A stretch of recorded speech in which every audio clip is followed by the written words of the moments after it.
अस्सलाम वालेकुम, नमस्कार, सत श्री अकाल एंड गुड इवनिंग। मैं हूं अर्दु काज़मी और आप देख रहे हैं पॉइंट ऑफ व्यू। हमारे साथ हैं जी आप सबके जाने-पहचाने मौलाना साजिद रशीदी साहब जो कि चेयरमैन ऑल इंडिया इमाम एसोसिएशन भी हैं। बहुत शुक्रिया मौलाना साहब कि आज आप आए हैं। शुक्रिया।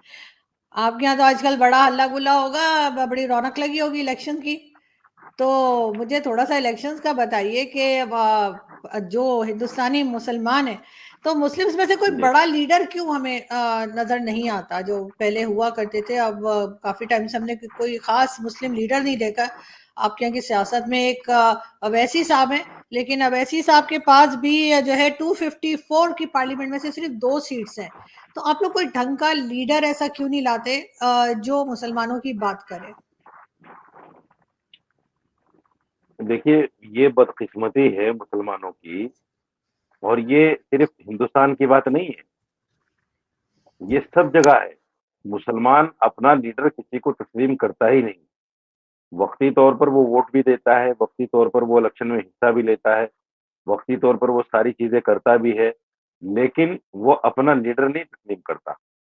लीडर अगर तस्लीम करे, तो फिर ये सारी चीज़ें नहीं होती। बहुत सारे लीडर हिंदुस्तान में हुए हैं और हैं भी, लेकिन क्या है कि हिंदुस्तान की सियासत थोड़ी-सी अलग है पाकिस्तान से। हिंदुस्तान की सियासत ये है कि हमने हमेशा आज़ादी से लेकर अब तक हिंदू को ही अपना लीडर तस्लीम किया है, चाहे वो किसी भी पार्टी का रहा हो, कांग्रेस से लेकर, समाजवादी से लेकर, बसपा से लेकर और जितनी भी पार्टियाँ हैं, उनमें तमाम के तमाम हिंदू लीडर हैं, हमने उनको तस्लीम किया है। हमने कभी अपनी पार्टी न बनाने की सोची है, ना अपना कायद कोई खड़ा करने की सोची है। अब जो भी मुसलमान लीडर किसी पार्टी के झंडे और डंडे के नीचे इलेक्शन लड़ता है, तो वो उसी का होके रह जाता है, वो कौम की बात तो करता ही नहीं, क्योंकि पार्टी की अपनी एक लाइन होती है, उस लाइन से आगे वो क्रॉस ही नहीं कर सकता। दूसरे ये है कि वो जो बड़े लीडरान हैं उन पार्टियों के, उनके रहमो-करम पर जीता है, जीतने के बाद भी। चाहे वो मिनिस्टर बन जाए, एमपी, एमएलए बन जाए, लेकिन वो रहमो-करम पे होता है बड़े नेताओं के।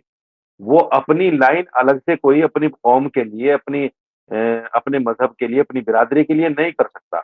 अगर वो ये चाहे कि भई ये फलाँ इलाका मुस्लिम बहुल इलाका है, लाइए मैं इसमें कुछ ज़्यादा काम कर लूँ या दूसरी जगह मैं कुछ काम कम कर लूँ, तो वो नहीं कर सकता अपनी मर्ज़ी से। पार्टी उसको फ़ौरन रोक देती है।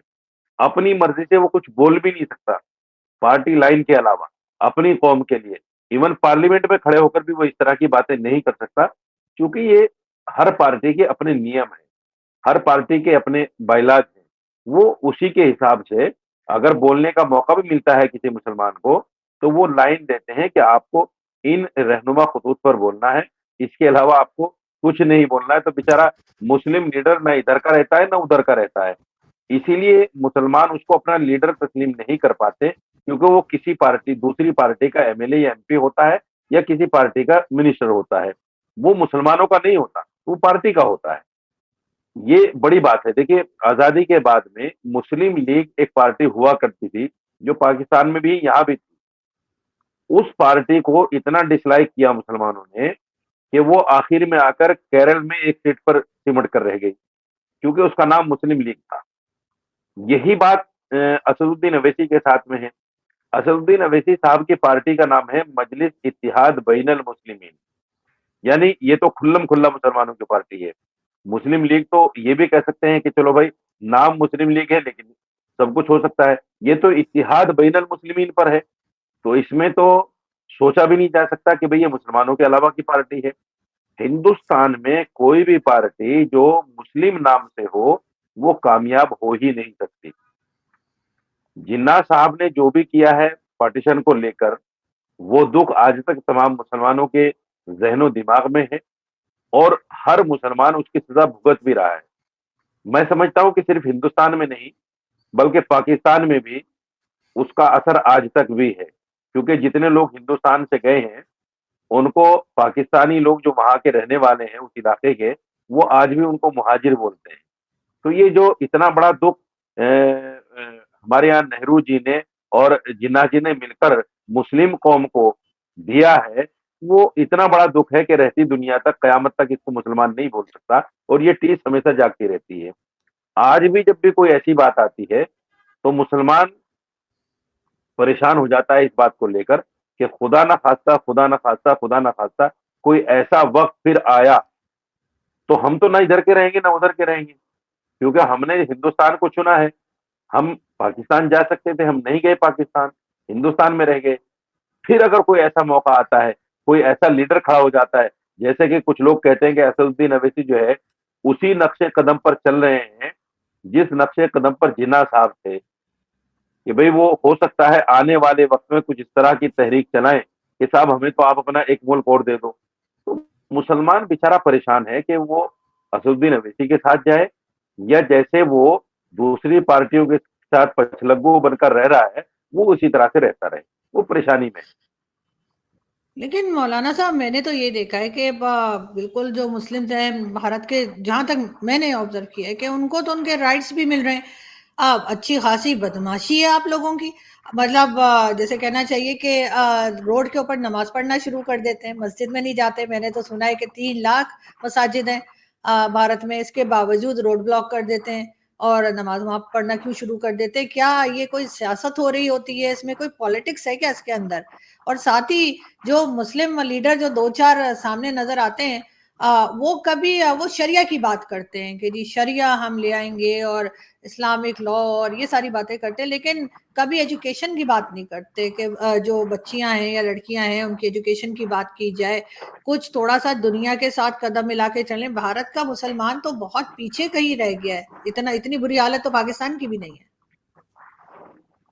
नहीं नहीं, एक तो मैं आपको बता दूं कि भारत के मुसलमान की हालत बुरी नहीं है।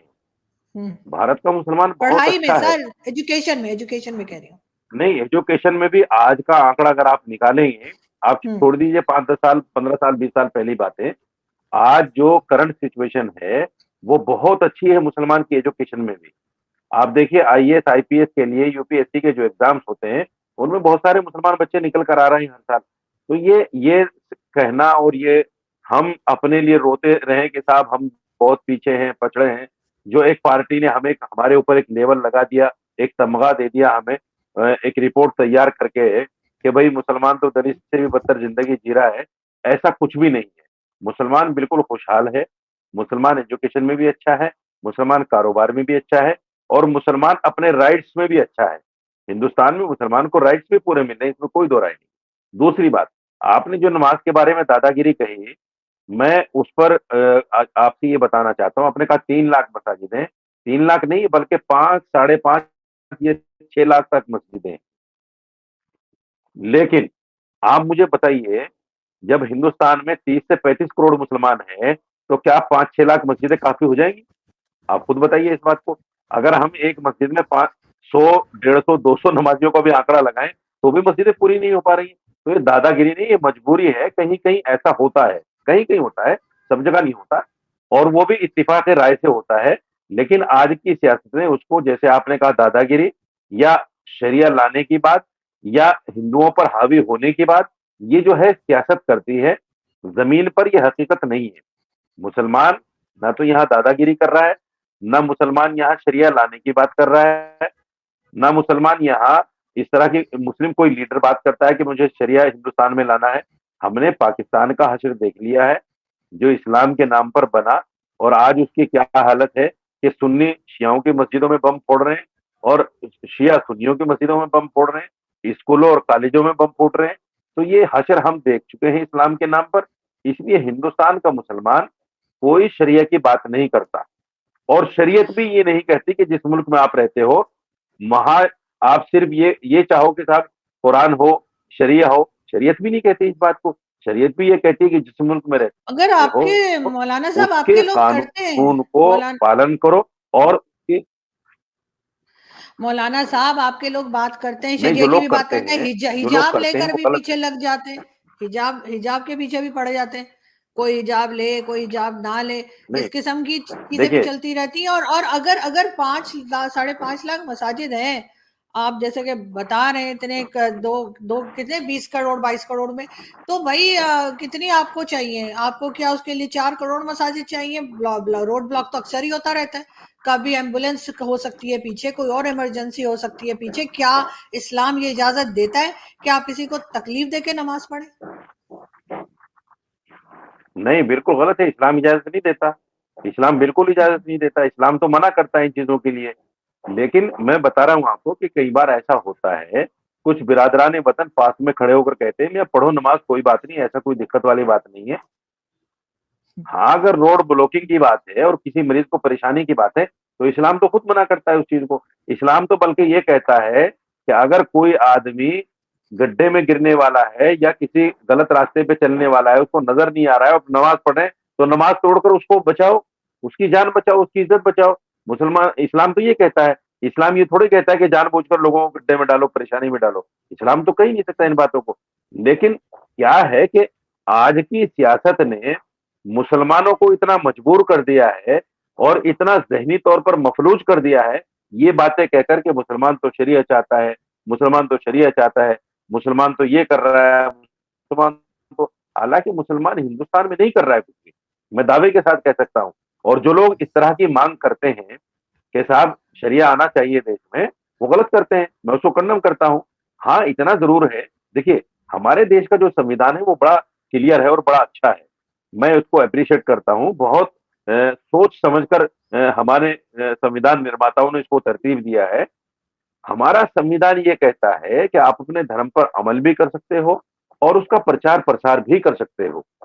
तो अगर कोई हिंदू मेरा भाई खड़ा होकर ये कहे कि साहब मुझे हिंदू राष्ट्र बनाना है देश में, तो संविधान उसको भी नहीं कहता कि इसने गलत कह दिया। और अगर कोई मुसलमान ये कहे कि साहब मेरे हिसाब से मेरा मन ये चाहता है कि ये इस्लामिक मुसलमान देश बन जाए, तो हमारा हमारा संविधान उसको भी मना नहीं करता। लेकिन अगर कोई हिंदू ये कहे कि साहब मुझे तो मुसलमानों की मस्जिदें तोड़कर हिंदू राष्ट्र बनाना है, मुसलमानों को मारकर हिंदू राष्ट्र बनाना है, तो संविधान मना करता है। अगर कोई मुसलमान ये कहता है कि मुझे हिंदुओं की गर्दनों पर अपना इस्लाम कायम करना है, मुसलमान दूसरों को मुसलमान करना है जबरदस्ती बंदूक की नोक पर, तो इस्लाम इसको मना करता है और संविधान भी इसको मना करता है। तो ये सारी चीजें हैं जो हमें कहीं ना कहीं समझना चाहिए और समझ रहे हैं। देखिए हिंदुस्तान का मुसलमान पिछले 10-15 साल से जिस खामोशी का मुजाहिरा कर रहा है वो बड़ा एप्रिशिएबल है। बहुत उसको जो है क्या कहिए कि बड़ा सब्र जब्त जिसको कहते हैं कि मुसलमान बिल्कुल खामोश तमाशाई बन रहा है और देख रहा है कि मुल्क में हो क्या रहा है, चल क्या रहा है। चलने दो, कोई बात नहीं, हमें कोई लेना देना नहीं, क्योंकि हमें हमारा वक्त अच्छे से गुजर रहा है, हमारे ऊपर कोई किसी तरह की परेशानी नहीं है। कुछ लोग कहते हैं मियाँ मोदी जी ने तो मुसलमानों को टाइट कर रखा है, मुसलमानों के खिलाफ कानून ला रहे हैं। अरे भाई ऐसा देखिए हमारे देश का जो संविधान है उस संविधान के अकॉर्डिंग ऐसा कोई कानून हो ही नहीं सकता जो सिर्फ मुसलमान के लिए हो। ऐसा कोई कानून बन ही नहीं सकता। अगर कानून बनेगा तो सबके लिए बनेगा। ऐसा तो वही हो सकता है कानून जहां इस्लामिक लॉ चलता हो या कोई हिंदू राष्ट्र कोई देश हो, वहां चल सकता है ऐसा कि साहब हिंदू के लिए है या मुसलमान के लिए है। जो जमहूरी मुल्क है उस जमहूरी मुल्क में जिसका संविधान भी सेकुलर है, उसमें ऐसा कैसे पॉसिबल है कि कोई पार्लियामेंट में कानून पास हो और सिर्फ मुसलमानों के लिए हो। तो ये तो मुसलमानों को बाकायदा डराने की धमकाने की सियासत चल रही है, चलती है हर मुसलमानों में, आपको लगता हर है देश में। मुसलमान डर रहा है या उसे धमकाया जा सकता है? मैं एक आपकी इजाजत से एक छोटा सा क्लिप चलाऊंगी ये जो बिल्कुल हिंदुस्तानी बताइए। मुसलमान का ही है और मुझे तो वो बहुत डरा सहमा हुआ मुसलमान लग रहा है। मैं दिखाती हूँ आपको। बताइए।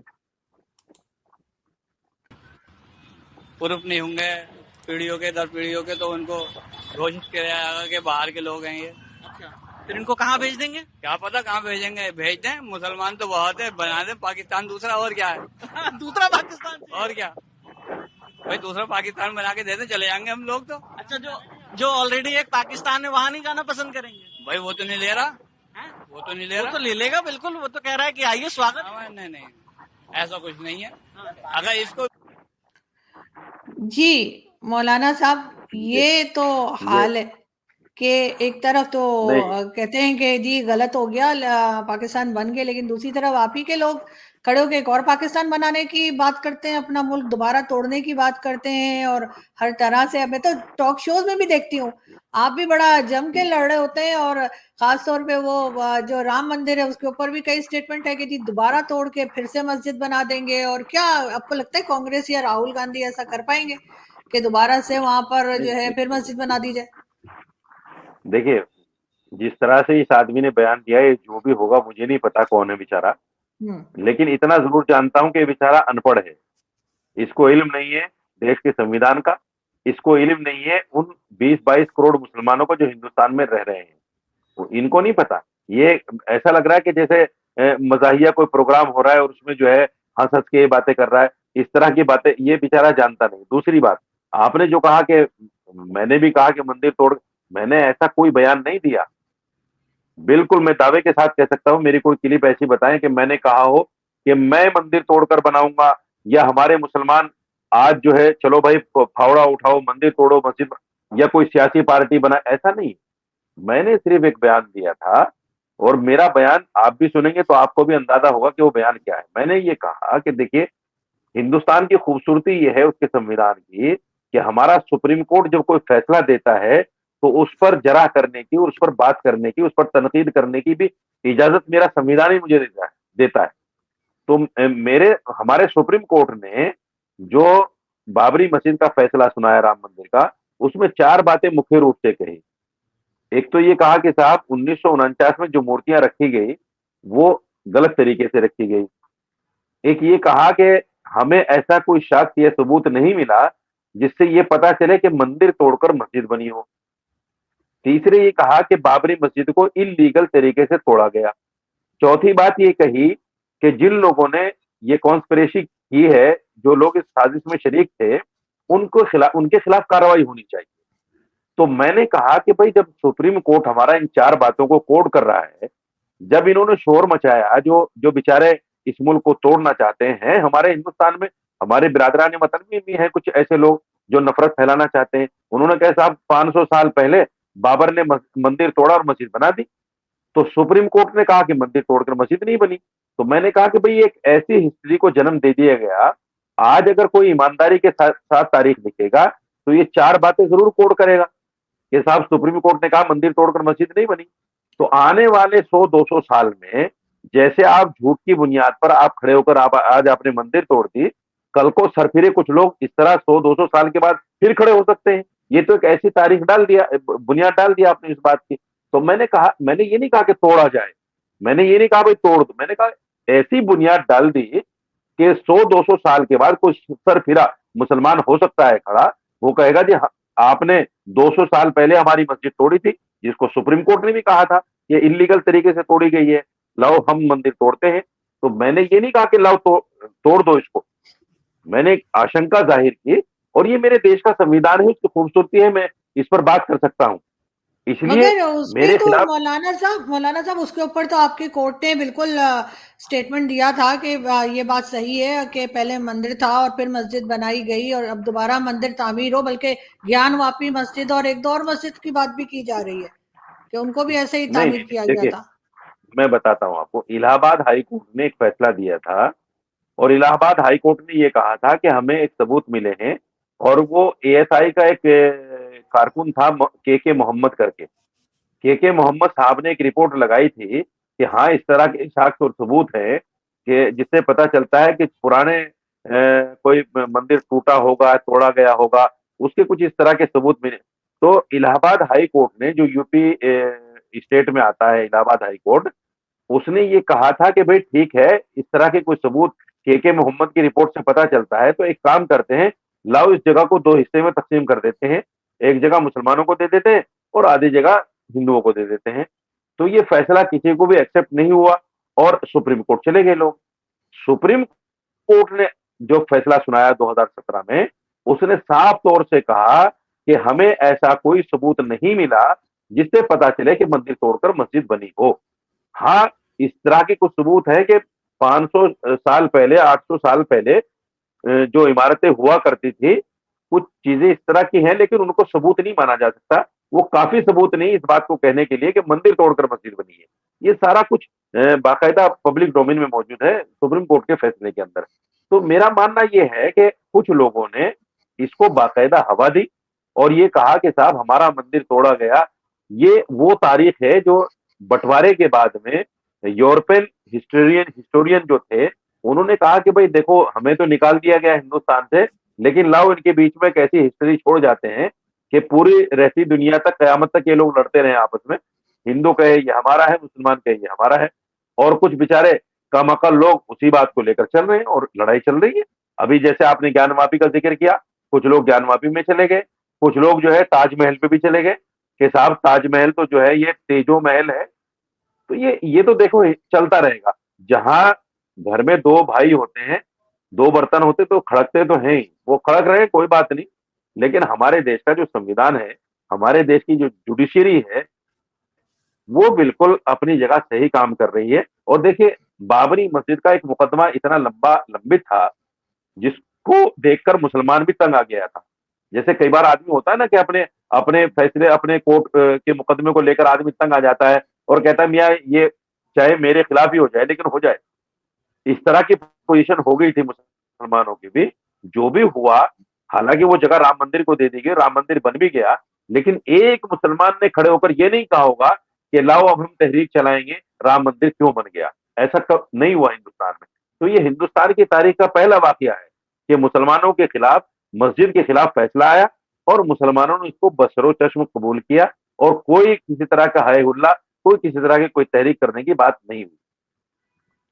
मौलाना साहब, कई चीज़ों में हमने ये भी देखा कि यहूदियों से हमें पता नहीं मुसलमानों को क्या प्रॉब्लम है, उन्होंने क्या बिगाड़ा है यहूदियों ने।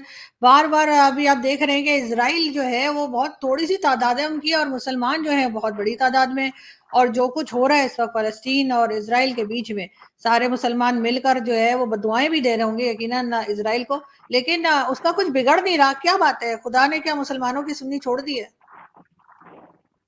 नहीं, खुदा ने तो मुसलमानों की सुन्नी नहीं छोड़ी है, लेकिन मुसलमान ने हलाल खाना छोड़ दिया है। दुआ या हम्म। बद्दुआ कबूल होने के लिए अक्ले हलाल भी जरूरी है।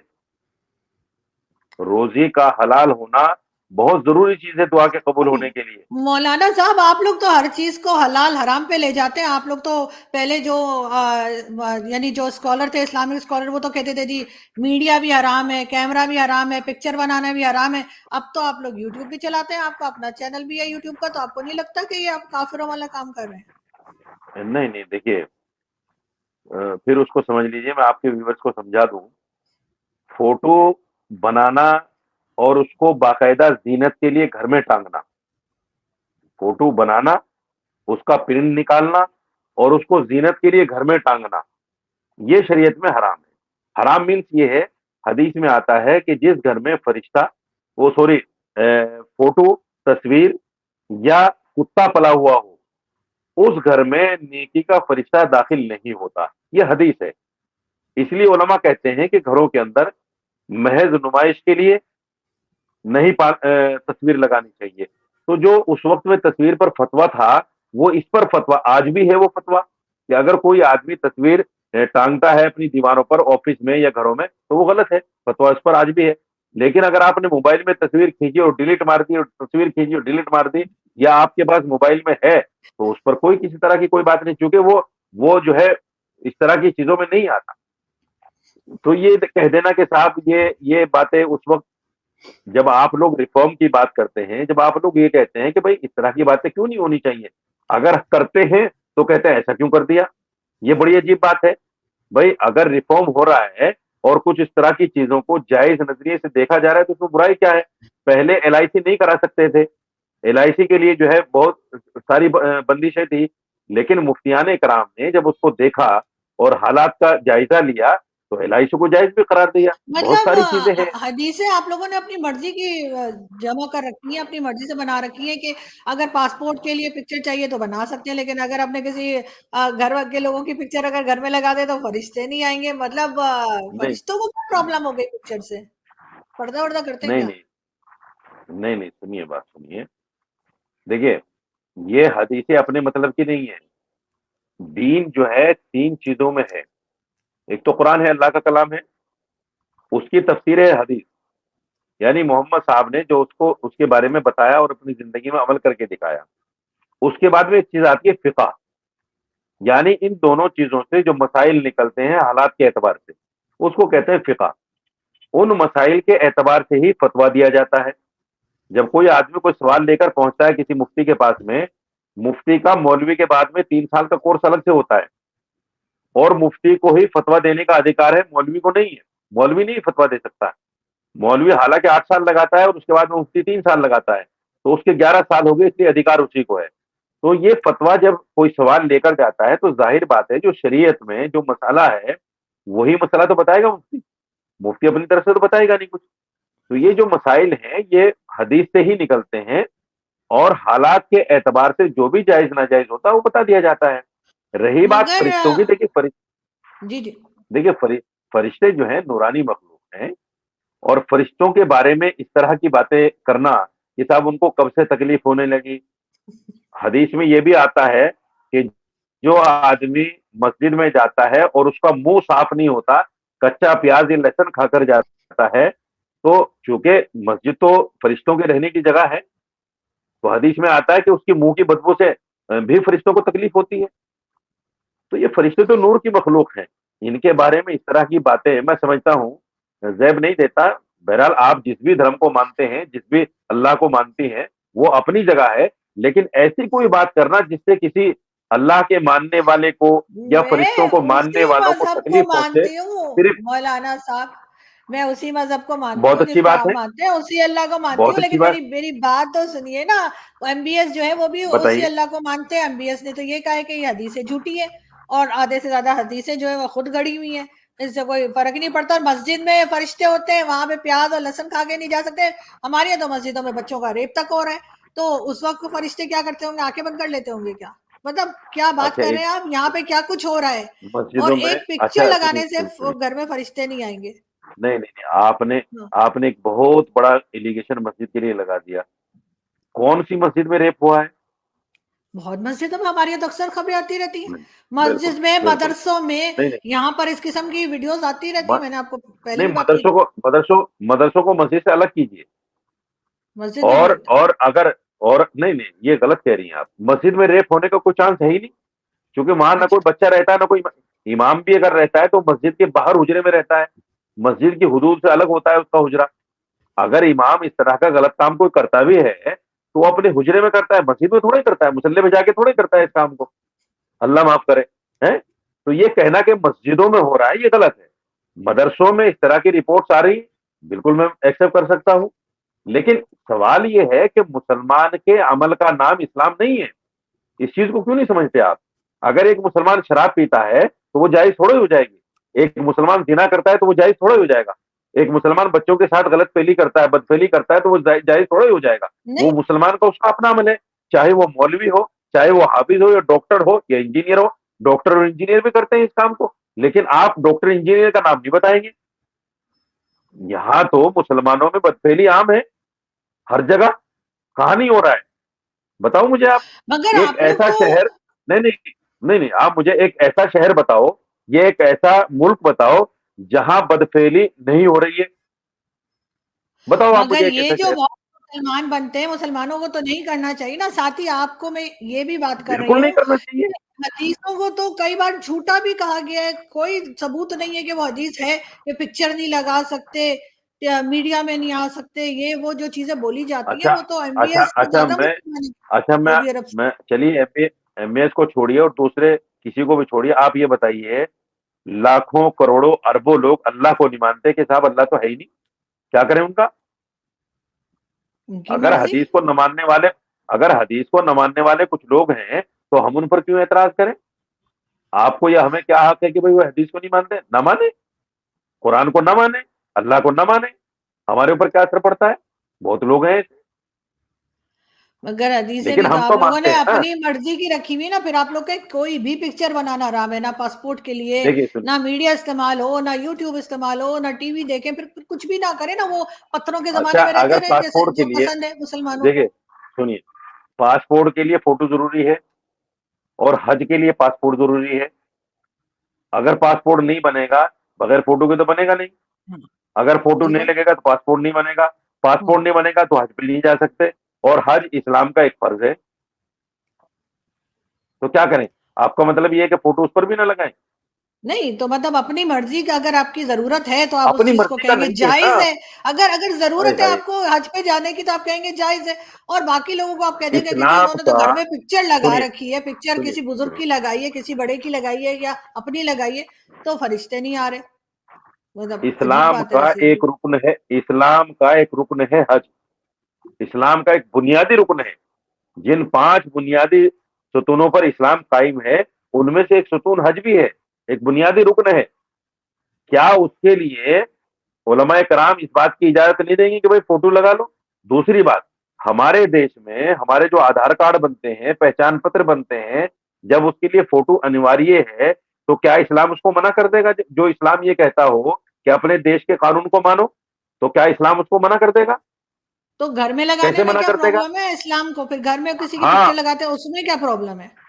जिसको कि लगाना है आप लगाए। नहीं इस्लाम लगा को उन लगाने वालों से नहीं है किसी तरह की परेशानी। इस्लाम ने या किसी मौलवी ने एक मसला बताया है, भाई आपसे हमने कहा भाई ठीक है, आप पिक्चर मत लगाइए घर में, आप अगर लगाते हैं तो हमारे ऊपर क्या जोर लगाइए? कौन मना कर रहा है आपको? डंडा मगर लेके ये तो जो नहीं कोई आप मौलवी दावा जाता है। कर रहे हैं इधर, नहीं वो तो लोग लगाएंगे जाहिर है, लेकिन ये जो आपका दावा होता है ना कि फिर फरिश्ते नहीं आएंगे, बरकत खत्म हो जाएगी, हाँ, ये हो वो तो जाएगा, है। वो हो देखिए जाएगा, वो तो है। ये जो चीजें। सुनिए, जो जायज है, जो मसला है, जो हदीस और कुरान से साबित है, वो तो हम बताएंगे। अब अगर कोई नहीं मानता है तो ना माने। जिसको अल्लाह के फरिश्तों से चिढ़ है, जो नहीं चाहता मेरे घर में नेकी का फरिश्ता आ जाए, लगाए। हम कब मना करते हैं? लगाए, खूब लगाए। जिसको जिना करना है वो जिना करे, जिसको रेप करना है वो रेप करे, जिसको चोरी करना है वो चोरी करे, जिसको जो करना है वो करे। लेकिन हम तो मसला बताएंगे ना। भाई जिना ठीक अगर है। कोई करेगा तो संसार कर दिया जाएगा, या 100 कोड़े लगेंगे, जो इस्लाम में बताया गया है। अगर कोई करता है, ऐसा थोड़ा ही है कि भाई मेरी बात को या मौलवी की बात को सारा मुसलमान मान रहा है। कौन मान रहा है बताओ नहीं मुझे? मगर ये दावा करना कि लेकिन हम अगर बताते हैं। पिक्चर लगाई तो गलत है, ये बात ही गलत है आज के जमाने में। अच्छा, बहुत सी इसमें चीजें दावा कहां से मुसलमान हो गया? कर रहे हैं, बहुत से बातें इस वक्त जो है वो मोहतरमा, मेरे ख्याल रिफॉर्म्स की जरूरत है, इस्लाम में भी होना चाहिए कुछ चीजों को आप जो मुझे हम बताइए। फॉलो करते आ रहे हैं, नहीं नहीं गलत वो नहीं रुक नहीं, जानी चाहिए। अब जैसे मेरे एक आप मुझे दोस्त है, बताइए। वो मेरे एक दोस्त हैं पाकिस्तान में, आप कभी ये तशरीफ लाएंगे मैं आपसे मिलवाऊंगी। वो ये कहने लगे कि कहा जाता है कि जन्नत में दूध और शहद की नहरें हैं, मोमिन उसमें हाँ, उसमें से नहा के निकलेंगे। तो वो कहने लगे उसके बाद तो मक्खियां ही बैठेंगी मोमिन के ऊपर, हूरें तो आएंगी ही नहीं। क्यों तो क्यों बैठेंगी मक्खियां? जाहिर है दूध और शहद की नहरों के बाद चिप चिप चिप कर रहे होंगे अब तो देखिए। मक्खियां ही आएंगे।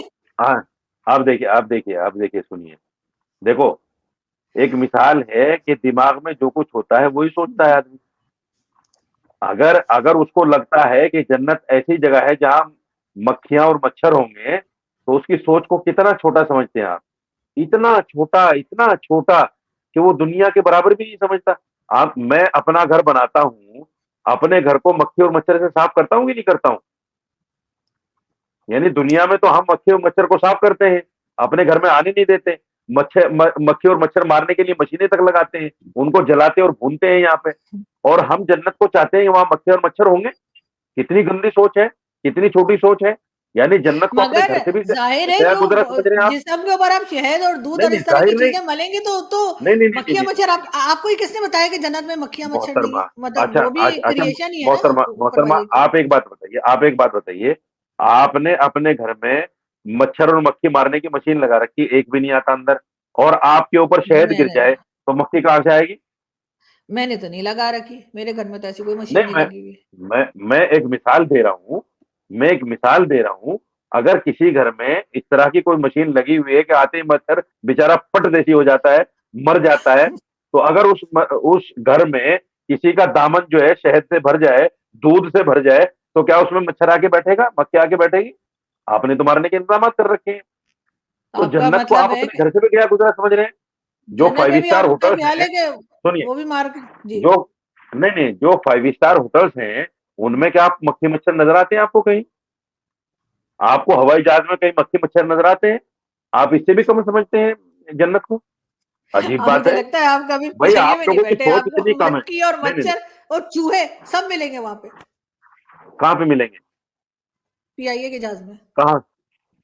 कहाँ? पीआईए से कभी पीआईए से ट्रेवल मैं कीजिए। देखिए, मैं पीआईए में नहीं बैठा हूं। अगर पाकिस्तान के जहाज में ऐसा है तो फिर आपको तो अफसोस होना चाहिए इस बात पर।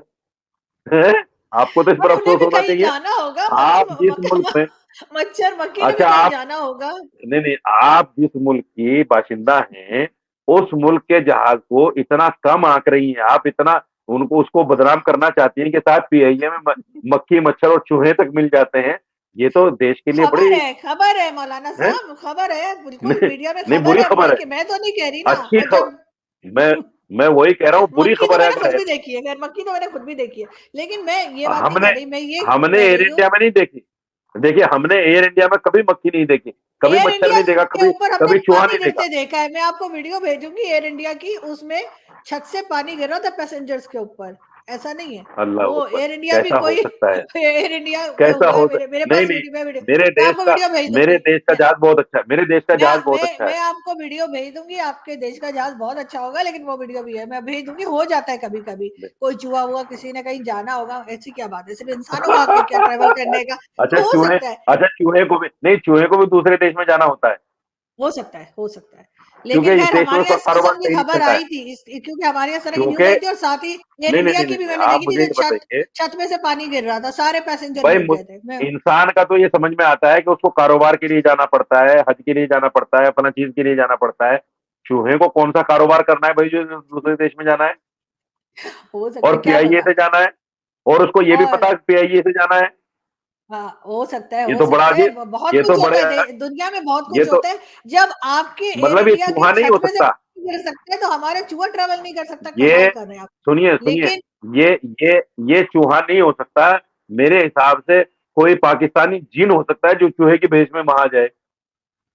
हाँ, जिनों की भी बात, जिन भी बड़े यहाँ पर बात की जाती है, जिनों की इस्लाम में हर वक्त जिन आ रहे हैं, जिन जा रहे हैं। अभी इमरान खान की जो बेगम है, वो भी बहुत जिनविन, आपको लगता है होते हैं जिन, वाकई कोई वजूद है कि जहाँ जिनों का वजूद तो कहा जाता है, सुना लेकिन कुरान कहता है। ऐसे काम भी करते हैं वो जिन इस किस्म के, कि इसकी गवर्नमेंट हटा दो और उसकी गवर्नमेंट गिरा दो। नहीं देखिए, नहीं नहीं नहीं नहीं, नहीं। उनके हाथ में थोड़ा गवर्नमेंट का हटाना, गवर्नमेंट का गिराना। जिन्नात के हाथ में अगर होता तो फिर ये निजाम जो चलता है पूरा वोटिंग सिस्टम, ये होता है, ये होता क्यों होता है, ये होता ही नहीं। जिन्नात नहीं कर सकते कुछ भी। जिन्नात तो जब तक जिन्नात इंसानों की जगह दुनिया में थे, इंसान के आने से पहले, उस वक्त तक उनके हाथ में निजाम था सारा। फिर अल्लाह ने उनको विजिबल कर दिया। अब उसके बाद में इंसान है, या तो इंसान उसको देख रहा है। ऐसा थोड़ा ही है कि भाई अब काम सारा जिन्नात क्या। अब जो भी कहता है कि साहब सरकार गिर जाएगी, ये सरकार गिरा देंगे जिन्नात, ऐसा कुछ नहीं। और कोई भी अमल, देखिए, कुरान का अमल हो या कुरान से हटकर कोई अमल हो, सरकारें गिराने के लिए थोड़ी है कुरान का अमल। क्या आप बैठ जाओ तस्वीर लेके कि साहब मुझे सरकार गिरानी है? कुरान का अमल इसलिए नहीं है। कुरान का अमल तो इसलिए है भाई, ठीक है, कोई बेचारा परेशान मजबूर आ जाए, किसी के सर में दर्द है, किसी को बुखार नहीं जा रहा है, उसने मौलवी साहब से दरखास्त की भाई मुझे कुरान की आयत पढ़ के फूंक दीजिए, अल्लाह करेगा रहम हो जाएगा। तो वो बिना किसी लोभ लालच के, बिना किसी ऑफर के, अगर कोई आदमी नेक नियत के साथ, इखलास के साथ कोई दमवम कर देता है, ऐसा नहीं जैसे कारोबारी लोग बैठे हैं पाकिस्तान में, हिंदुस्तान में भी बहुत लोग बैठे हैं कारोबारी, मेरा 24 घंटे के अंदर ये, और 2 घंटे के अंदर ये, और 12 घंटे के अंदर ये, मन चाहा प्यार मिल जाएगा, मन चाही दौलत मिल जाएगी, और ये हो जाएगा। ये सब इस्लाम में, ये सब हराम है, नाजायज है, कुछ भी नहीं है। इस्लाम इस चीज को नहीं मानता। हाँ, अगर हमारे यहाँ एक बहुत बड़े विद्वान हुए आलिम दीन मौलाना शबरी थानवी रहमतुल्लाह अलैह, उन्होंने कहा है कि अगर कोई आदमी इखलास नीयत से कुरान पर ईमान रखते हुए कोई आयत पढ़ के किसी पर दम कर दे किसी बीमारी के लिए, तो अल्लाह ताला उसकी जो सोच होती है, जो अल्लाह से वो सोचता है, अल्लाह उसकी पूरी कर देता है। लेकिन उसमें इखलास शर्त है, पैसा शर्त नहीं है कि आपने पैसा ले लिया और जादू टोना आप बैठे हुए कर रही है, तो हराम है सब। इस्लाम नहीं मानता इन चीजों को। लेकिन मौलाना साहब, आपने विजिट किया वहां पे राम मंदिर अयोध्या को, विजिट किया आपने? नहीं, मैं क्यों विजिट करूंगा भाई? मैं तो मस्जिद विजिट करूंगा, मैं मंदिर में विजिट क्यों करूंगा? क्यों, मैं क्या मुसलमान हर्ज हूँ। है? जब खुदा हर नहीं, जगह है, तो खुदा मंदिर में क्यों नहीं है? अच्छा मुझे आप ये बताइए, खुदा अगर हर जगह है, बात सही है आपकी, खुदा हर जगह है, लेकिन जब मैं मस्जिद में खुदा को ढूंढ रहा हूँ तो मंदिर में ढूंढने क्यों जाऊं, या मैं ढूंढ क्यों रहे, जब गुरुद्वारे हर में क्यों जगह ढूंढने? है तो ढूंढने की क्या बात है?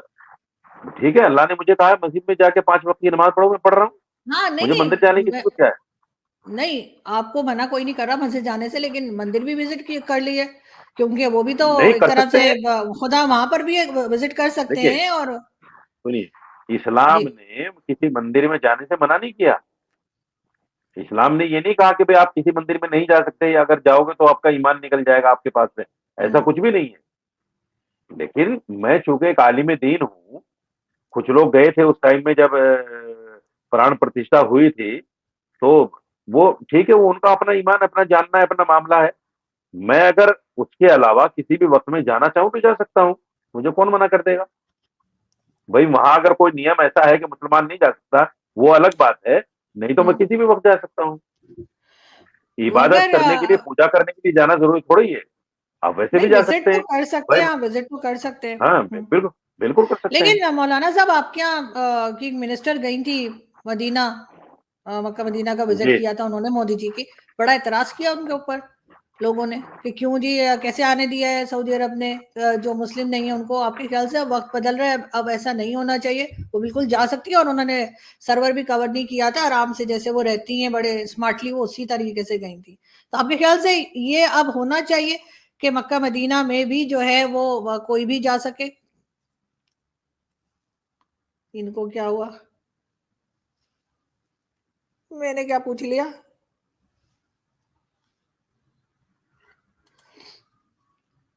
मौलाना साहब, हेलो। कीजिएगा, कॉल आ गई थी बीच में, जी जी जी उसकी जी, वजह से कोई कट गया कोई है। कोई जी। बात नहीं, कोई बात नहीं। तो जी, मैं लास्ट क्वेश्चन ही कर रही थी देखिए आपसे। जी जी। देखिए, मस्जिद हराम जो है, बैतुल्ला शरीफ और मस्जिद नबवी, इन दो जगहों में जाना तो प्रोहिबिटेड है, मना है। लेकिन मदीने में जाना या मक्के में जाना, जो शहर हैं, उनमें कोई बुराई थोड़ी है, कोई भी जा सकता है। शहर की बात नहीं हो रही है। वो वो शहर गई हैं, नहीं मस्जिद नबवी में नहीं गई हैं, वो शहर गई हैं। और मगर मक्के में मस्जिद नबवी भी जाना बैतुल्ला शरीफ चाहिए में नहीं उनको। दाखिल हुए। क्यों क्यों नहीं दाखिल हो सकते? नहीं, देखिए, कुरान में चूंकि कहा गया है, इन्नमल मुशरिकून नजिस फला यकरबुल मस्जिदल हराम बादा आमिहिम हाजा, ये कुरान की आयत है। चूंकि जो हमारे गैर मुस्लिम बिरादरान वतन हैं, उनको गुसल के तरीके का नहीं पता, पाकी नापाकी नापाकी से पाकी कैसे होती है, जो इस्लाम में बताएगी, वो उनको नहीं पता है। तो इसलिए कुरान ने कहा है कि भाई मस्जिद नबवी के अंदर या बैतुल्ला शरीफ के अंदर कोई गैर मुस्लिम ना आए आज के बाद। ये कुरान कहता है, ये कोई मौलवी नहीं कह रहा है। तो मस्जिद नबवी और बैतुल्ला शरीफ में नहीं गई वो, भाई शहर में कोई भी जा मैंने सकता है। तो ये शहर देखा में है कि बहुत जो सारे लोग हिंदू कारोबार धर्म है, कर। मौलाना साहब, जो हिंदू धर्म जी। है वहां पे तो मैंने मैंने जहां तक देखा है तो वो तो सारे वक्त पाक ही रहते हैं, हर वक्त तो स्नान होता रहता है, हर वक्त कभी गंगा में नहा रहे, कभी वैसे नहा रहे। ये तो मुसलमान नहाते हैं जुम्मे के जुम्मे, हिंदू तो रोज ही नहाते हैं। नहीं, ऐसा तो मैंने तो ऐसा कभी तो नहीं नहीं, देखा इस तरह की। मैं तो रोजाना नहाता हूँ। मैं तो अपने सर्दी ऊपर गर्मी मत ले बरसात, जाइए, मैं मैं, एक ऐसे एक बात कर रही हूँ मैं भी कि तो मुसलमान हमारे हूँ यहाँ, ना। हाँ हाँ, मैं एक बात मैं भी कह तो रही हूँ मुसलमान हूँ ना। कि जुम्मा नहाना जरूरी है, बाकी छोड़ छोड़ के मुसलमान नहीं नहाते नहीं, रहते होंगे, लेकिन मैंने ऐसा तो नहीं, हिंदुओं को ये देखिए, देखा है कि रोज सुबह आज को के स्नान जरूर करते हैं, रोज सुबह को जरूर सुन, नहाते हैं। अब ये कहना कि जी वो पाक नहीं है तो नहीं जा सकते, ये कौन सा तरीका है? और अब अगर इतनी चीजें आपने बदल दी हैं कि आप कहते हैं पासपोर्ट चाहिए वहां जाने के लिए, तो हम पिक्चर बनवाएंगे, सब कुछ करेंगे, फोटो होनी चाहिए, तो फिर ये भी बदल दीजिए ताकि लोगों में आपस में प्यार मोहब्बत हो कि हाँ जी, आप हमारे यहाँ मस्जिद में भी आ सकते हैं, आप हमारे यहाँ जो है वो सऊदी अरब जाएं तो हर जगह पे विजिट कर सकते हैं। ये पाबंदी भी खत्म होनी चाहिए ना, मेरे ख्याल एमबीएस मस्जिद कर में आ लेंगे। सकते हैं। सुनिए, मस्जिद में आ सकते हैं, मस्जिद में, किसी भी मस्जिद में आ सकते हैं। सिर्फ दो मस्जिदों का जिक्र है कुरान में, बैतुल्ला शरीफ और मस्जिद नबवी। उसके अलावा जितनी भी मसाजिद हैं, उन तमाम में किसी भी हमारे गैर मुस्लिम भाई का आना किसी तरह से पाबंदी नहीं है, बिल्कुल नहीं है। फिर यही वहां तो भी नहीं सोच होना गलत है चाहिए, ना, बाकी दो कि जगह भी नहीं सब होना चीजों चाहिए, पर ये सोच महफूज भी कर तो लिया जाए। गलत है। ये सोच भी तो गलत है, देखिए बाकी दो देखिए, जगह ये भी ये पाबंदी नहीं होनी ये चाहिए। सोच नहीं है ना, ये सोच नहीं है। मुसलमान वो है जो अल्लाह के हुक्म को माने, और कुरान अल्लाह का हुक्म है। कुरान में अल्लाह ने कहा है नहीं आना तो नहीं आना। ईमान हमारा यही है। अगर हम कुरान को नहीं मानेंगे तो ईमान कहां बचेगा? बताइए आप मुझे। ये हमारी सोच ईमान तो थोड़ा ही आप, है। अगर अल्लाह हमें ये कहता कि भाई वहां भी हिंदू गैर मुस्लिम मेरा भाई आ सकता है, तो आ सकता है, हम उसको भी मना नहीं करते।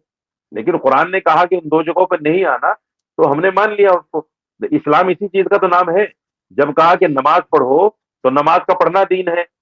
ऐसे वक्त भी है जब कहा कि नमाज मत पढ़ो, तो उस वक्त नमाज का ना पढ़ना दीन है। शराब को मना कर दिया तो उसका आपके उससे यहाँ रुक तो जाना दीन है। आपके यहाँ तो हमने इस किस्म की वीडियोस भी देखी हैं जिसमें जो जगहें हैं यानी जो मज़ार वगैरह हैं वहाँ इंडिया में, तो लोग कह रहे हैं कि हाँ जी, यहाँ पर आके कोई नॉन मुस्लिम दुआ तो कर सकता है लेकिन दुआ कबूल नहीं होगी क्योंकि वो मुसलमान नहीं है। तो मतलब आप उनसे फतराने भी ले रहे हैं, आप मज़ारों उनसे पे तो पैसा भी ले रहे हैं, मज़ार चादरें भी ले रहे हैं, सब ले रहे हैं, लेकिन अगर वो दुआ माँगता है तो कहते हैं नहीं, मैंने वो वीडियोस देखी, दुआ माँगे नहीं, पूरी नहीं होगी। मज़ारों पे जाके तो किसी की भी दुआ कबूल नहीं होती। और तो बंद क्यों नहीं कर देते? मज़ार पे जाके हाथ उठा के दुआ माँगना ये जायज़ भी नहीं है। तो आप बंद क्यों नहीं करवा मज़ार देते पे अगर सारे आज मज़ार? मैं तो इस हक़ का आदमी हूँ ही नहीं। क्योंकि और मैं ये तो तो बल्कि जितने कारोबार है ना, हिंदुस्तान में, ये हाँ, मौलाना साहब कारोबार, एक बिल्कुल मिनट, कारोबार है। ये कारोबार है ना कि आप मज़ारों पे लोगों को बुलाते हैं, लोग जाते हैं और वहाँ पे चादरें चढ़ा रहे हैं, पैसे चढ़ा रहे हैं, सामान चढ़ा रहे हैं, ये बंद हो जाना चाहिए फिर, ये तो इसका मतलब है कारोबार है। बिल्कुल, बिल्कुल, बिल्कुल कारोबार है। और जितने मंदिरें वो मज़ारें अभी टूटी हैं उत्तराखंड में और फलां-फलां जगहों पर, मुझे बड़ी खुशी हुई। मैं तो कहता हूँ जितनी भी मज़ारें हैं सबको तोड़ो और सबसे ये खत्म करो ये चीज़ें। जब हम एक अल्लाह को मानते हैं, तो हम पीर के पास जाकर चादर चढ़ाकर उससे ये क्यों कहते हैं कि मुझे औलाद दे दे? फिर अल्लाह को मानना क्या हुआ? फिर तो गैर मुस्लिम भाई में और हम में फ़र्क क्या रह गया? गैर मुस्लिम मंदिर में जाता है, मूर्ति के सामने खड़े होकर अपने लिए सब कुछ माँगता है और मुसलमान जाके पीर पे माँगता है। तो क्या फ़र्क रह गया उसमें और मुसलमान में? तो मैं तो नहीं मानता इस चीज़ को। मैं तो कहता हूँ ये सब खत्म होना चाहिए। मैं तो इस हक़ में हूँ, मुझे तो खुशी हुई जितने मज़ारात टूटे हिंदुस्तान में। और मैं कहता हूँ जहाँ-जहाँ मज़ारात हैं तोड़ो इनको। किसी भी बुजुर्ग ने, जैसे निजामुद्दीन औलिया रहमतुल्लाह अलैह हैं या ख्वाजा अजमेरी थे मोइनुद्दीन चिश्ती रहमतुल्लाह अलैह, इन बुजुर्गों ने नहीं कहा कि मेरा मज़ार बनाना और फिर वहाँ सालाना उर्स लगाना मगर और ये अगर करना वो अगर करना। अगर यही बात होती मौलाना साहब के किसी मूर्ति के आगे खड़े होकर दुआ पढ़ना जो है वो सही नहीं है और दुआ कबूल नहीं होती, तो ये सारे के सारे काफिर इतनी तरक्की कैसे कर रहे हैं और मुसलमान इतना जलीलो ख्वार क्यों हो रहा है दुनिया में? कहाँ मुसलमान दलील-ओ-ख़ार है? कौन कह रहा है? कहाँ पे अच्छी तरह है आप मुसलमान बता दीजिए? दलील-ओ-ख़ार नहीं है। हर जगह पे मुसलमान जो तो जो दलील लोग चाहे वो हिंदुस्तान हो या दुनिया का कोई भी कंट्री हो, जो मुस्लिम कंट्री नहीं है, वो यकीनन आगे बढ़ मुसलमान रही है, चाहे देखिए, वो देखिए, इकोनॉमी वाइज हो, चाहे वो जो भी कह लीजिए, और मुसलमान हर जगह, चाहे वो हिंदुस्तान का हो, पाकिस्तान का हो, बांग्लादेश का हो, अफगानिस्तान का हो, ईरान का हो, सब ख्वार है। आप जिस मुल्क में बैठी हैं, वहाँ का तो मुसलमान बहुत माला-माल है। कौन कह रहा है वहाँ का मुसलमान कमज़ोर है? ज़लील-ओ-ख़ार कहाँ है? पाकिस्तान की सरकार ज़लील-ओ-ख़ार है, क्योंकि वो अमेरिका के इशारे पे चलती है। वहाँ की फ़ौज अमेरिका के इशारे पे चलती है, जब चाहे जिसका चाहे तख्ता पलट देती है। तो वहाँ की सरकार ज़लील-ओ-ख़ार है, मुसलमान थोड़ी ज़लील-ओ-ख़ार है। हिंदुस्तान में भी मुसलमान कहाँ ज़लील-ओ-ख़ार है? कहीं भी नहीं है। देखिए, मुसलमान जो ज़लील-ओ-ख़ार है, वो अपने अमाल की वजह से है, चूँकि मुसलमान मुसलमान नहीं रहा। हम्म। हमने ज़िक्र किया कि मज़ारों में जाके हम सजदे करते हैं और मज़ारों में जाके अल्लाह के अलावा दूसरों से माँगते हैं, तो फिर तो ज़लील-ओ-ख़ार होना हमारा मुक़द्दर बन जाएगा ना। जब हम अल्लाह को मानते वाह, हैं तो अल्लाह से मतलब माँगे, अगर कोई जब हम अल्लाह से नहीं माँगे तो जो अल्लाह ज़लील-ओ-ख़ार करेगा। मुझे तो खैर आपकी ये बात बिल्कुल समझ नहीं आ रही, इसलिए कि ज़ाहिर है कि हर तरफ मैं मुसलमानों को ही ख्वार होता देख रही हूँ, चाहे वो फ़लस्तीन के हों, चाहे वो अच्छा, पाकिस्तान के हों, चाहे हिंदुस्तान के हों, चाहे अफ़गानिस्तान के हों, कौन आराम से है? सब ऐसे ही हैं, सब इधर-उधर से पैसा ही माँग देखिए रहे हैं ना, चाहे फ़लस्तीन के हुकूमतें माँग रही फ़लस्तीन हों, के चाहे आदमी माँग सुनिए, रहा हो। फ़लस्तीन के मुसलमान ज़लील-ओ-ख़ार ने यही तो चीज़ समझने की है। मुसलमान अगर जीतता है तो गाज़ी कहलाता है, मरता है तो शहीद कहलाता है।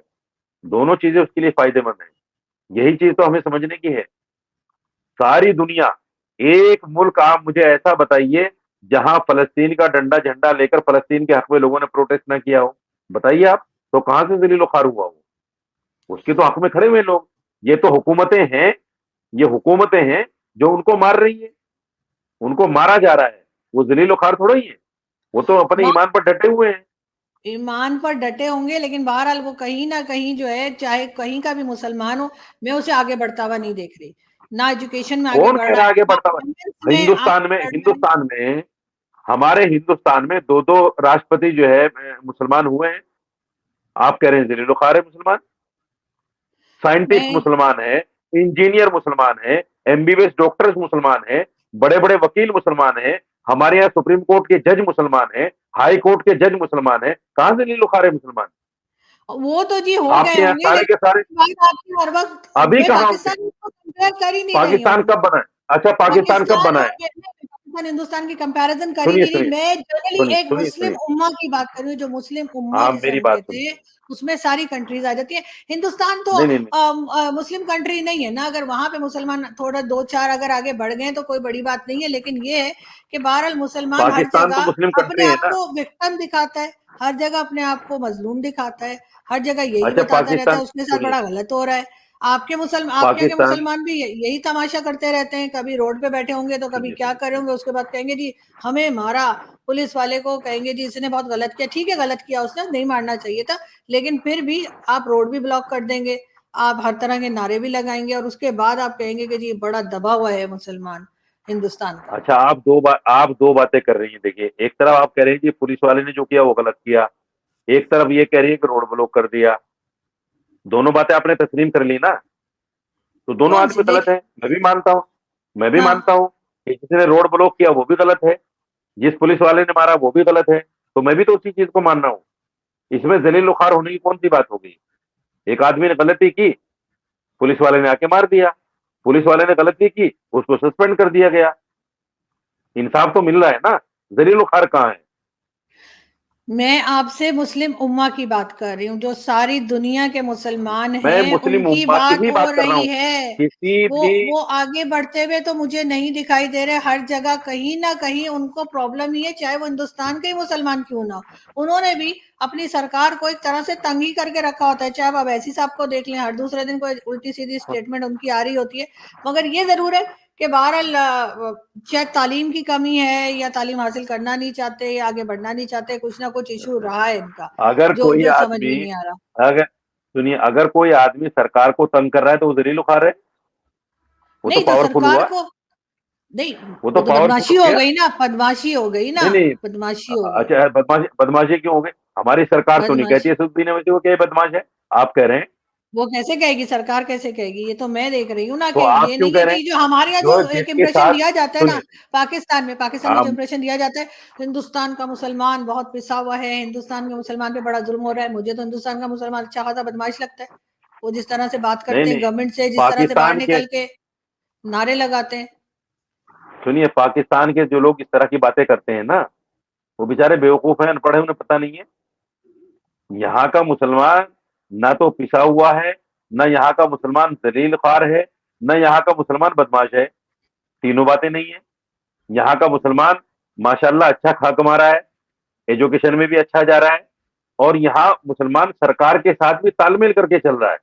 तो बस फिर इसमें तो यहाँ मान दादागिरी नहीं है। जाइए ना कि मोदी जी का या बीजेपी का इसमें बहुत बड़ा हाथ है, कि उन्होंने मुसलमानों को इतनी स्पेस दी है कि वो अपनी मर्जी से कुछ भी कर सकते हैं। फिर तो आप कहिए कि जी मोदी जी का इसमें कमाल है, बीजेपी का इसमें कमाल है, नहीं और नहीं हिंदुत्व और ये सब ये चीजें जो जो सुन बताई जाती है वो बहुत अच्छी है। तारीफ कर दीजिए एक बार ये मोदी जी की। ये अब वो दोबारा आने ये वाले हैं। किसी सुनिए सुनिए, ये किसी सरकार का कमाल नहीं, ये हमारे संविधान का कमाल है। हम्म। जो हमारे संविधान निर्माताओं ने इतना अच्छा संविधान देश को दिया है, ये उसका कमाल है कि यहाँ का मुसलमान भी सरकार के खिलाफ बोल सकता है। यहाँ का मुसलमान भी हमारे सुप्रीम कोर्ट के खिलाफ बोल सकता है। यहाँ का मुसलमान भी हर जगह खड़े होकर नुक्कड़ पर, चौराहों पर, स्टेजों पर बोल सकता है। ये हमारे संविधान का कमाल है। सरकार तो नहीं चाहती कोई भी, चाहे वो कांग्रेस नहीं, की जो सरकार हो, दस बसपा और दस समाजवादी साल की सरकार हो, कोई नहीं दस चाहती कि साल जो मुसलमान रहे या हैं, कोई भी। बीजेपी की गवर्नमेंट जो 10 साल रही है, उसमें जिस तरीके से भारत आगे गया है, उससे पहले की गवर्नमेंट्स तो नहीं ले जा सकी। हर कितना जगह पे आगे गया है? कितना चंद्रयान पे चले गए। आप लोगों की इकोनॉमी जो है वो 5th नंबर पे चली गई है, वर्ल्ड लार्जेस्ट इकोनॉमी बन गई चंद्रयान है। पे सुनिए, चंद्रयान पे उससे पहले 7 मरतबा जा चुके हैं हम। हम्म। 7 मरतबा जा चुके उससे पहले। अच्छा, तो अभी क्यों गिना जा ये रहा है? कौन सा 7 तीर मार मरतबा दिया? कब गए हैं आप? ये को ये कौन सा तीर मार दिया? आप गूगल कर लीजिए, सारा कुछ डिटेल निकल के आ जाएगा आपको। इकोनॉमी आपकी देख लीजिए, इकोनॉमी आपकी कहाँ गई, पहले कहाँ थी, और मोदी जी ने कहाँ पहुंचा दी आपकी इकोनॉमी। अब तो 3rd लार्जेस्ट होने कहा जा रही है। नहीं, देखिए, आप मुझसे अगर ये चाहेंगी कि मैं किसी एक पर्टिकुलर सरकार की या पर्टिकुलर पार्टी की तारीफ करूं, तो मैं क्यों नहीं करूं नहीं, भाई? मैं मैं ये किसी नहीं पार्टी चाह का रही। नेता तो हूं नहीं। मैं ये नहीं चाह रही, मैं मैं सिर्फ आपसे फैक्ट मैं सुनना किसी चाह रही पार्टी हूँ का कि नेता नहीं ये हूं। है ना। ना ना ना। देखिए ना, पीएम मोदी की आप गवर्नमेंट ने मुझे चंद्रयान पे मैं पहुंच गए, क्योंकि उसके बाद इस्लामी स्कॉलर इकोनॉमी हूँ बेहतर कर आ, ली। आज आप लोग आंखों में आंखें डाल के अमेरिका को भी जवाब देते हैं, रशिया को भी जवाब देते हैं, तो उसका कुछ ना कुछ क्रेडिट तो जाता है ना मोदी जी की सरकार को, क्या नहीं जाता? अच्छी बात है, अगर कर लिया तो अच्छी बात है, अगर कर लिया है तो अच्छी बात है।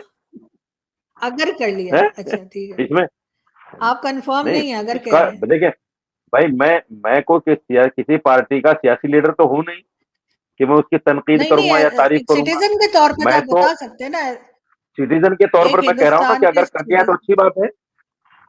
अगर कर लिया है तो ठीक है। बहुत हाँ, शुक्रिया मौलाना अच्छी साहब बात है। कि आज आप आए। थैंक यू, बहुत बहुत बहुत शुक्रिया शुक्रिया, आपका भी। और मैं उम्मीद करते मिलते हैं कि रहा अब कीजिए, प्रोग्राम बिल्कुल होते रहना चाहिए। बिल्कुल। बिल्कुल बिल्कुल, एक बार जय मजा श्री आता है राम बोल आपके साथ दीजिए बात मौलाना करके। साहब। मौलाना साहब एक बार जय श्री राम तो बोल दीजिए। अच्छा, मुझे एक बात बताइए, अगर मैं जय श्री राम बोल दूंगा तो क्या काफिर हो जाऊंगा? नहीं हैं? नहीं, नहीं, तो तो फिर बोल दीजिए आप ना, ये क्यों कह रही हैं? बोल दीजिए। ऐसे अभी ही तो कह, बोला मैंने, आपके मुंह से अभी सुनने में तो अच्छा बोला है मैंने, लगेगा।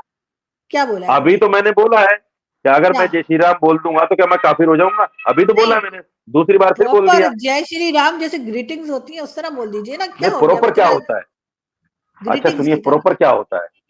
प्रॉपर क्या होता है? जय ग्रीटिंग्स श्री राम तो जय ग्रीटिंग्स। श्री राम है, उसको प्रॉपर बताइए मुझे कैसे होता है। चलो आप बता दीजिए, फिर मैं वैसे ही बोल दूंगा। जाते जाते बहुत प्रॉपर शुक्रिया, कैसे? आपने ज्वाइन किया। Thank you so much. जय श्री राम। मेहरबानी। अस्सलाम फिर वालेकुम। मिलेंगे, फिर मिलेंगे।